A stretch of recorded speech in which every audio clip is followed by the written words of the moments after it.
Establishing trust is a critical first step in establishing your relationship with your mentee. Now, depending on the history of the mentee, there may be certain obstacles that have to be overcome, but invariably, establishing trust is something that takes time. There are two sides of trust. One is when we trust somebody as with a secret. Like, can I trust you not to tell anybody? And I feel that you're someone who can hold my confidences. But the flip side of that coin is when we fulfill our trust by doing what we say. So if I say that, hey, I'm going to show up at 4 o'clock, you know that I'm going to be there at 4 o'clock. And that's something that builds trust. Our trust for somebody is typically on a sliding scale. Imagine something that goes from 0 to 100.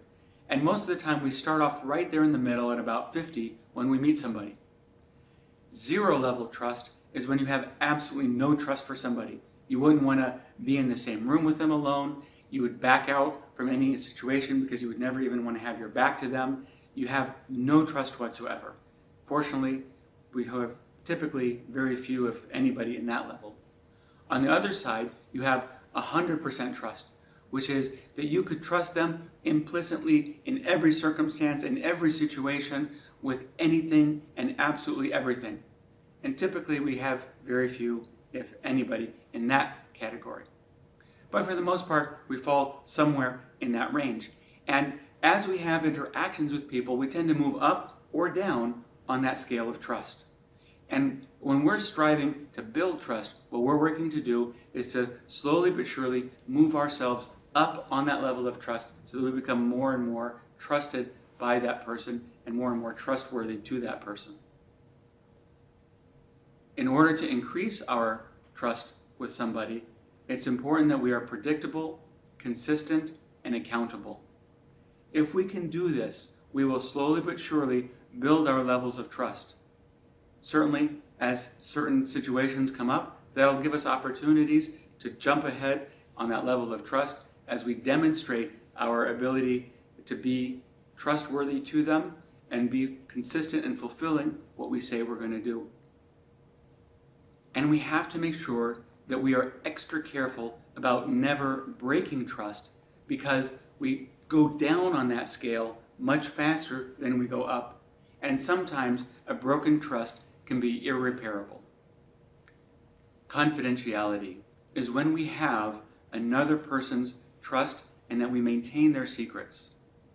Keep in mind that as you work with your mentees and you start to learn things about them, by default assume that what they tell you and share with you is confidential.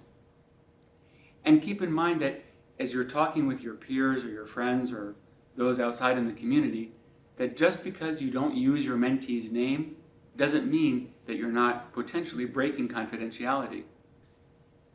It's always best to err on the side of caution when it comes to sharing anything about your mentee. Even if you're sure that the person that you're talking to has no idea who your mentee is, doesn't mean that they won't know them at some point in the future and be able to retroactively figure out and piece together information that you told them. However, there are 3 exceptions to this rule of confidentiality, and these exceptions should be shared with the mentee and their families prior to the beginning of that mentoring relationship. Number 1, if they are a victim of abuse, emotional, physical, or sexual abuse, you have to let the agency that you're working with know, and or the potential authorities that may be involved. At the end of the day, we are primarily concerned about the safety and well-being of our mentees. Number 2, if they're engaged in illegal activities, this also must be shared. And third, if they are involved in any sort of a life-threatening situation or imminent threats of violence against themselves or others. Hence, this would include potential suicide threats or claims.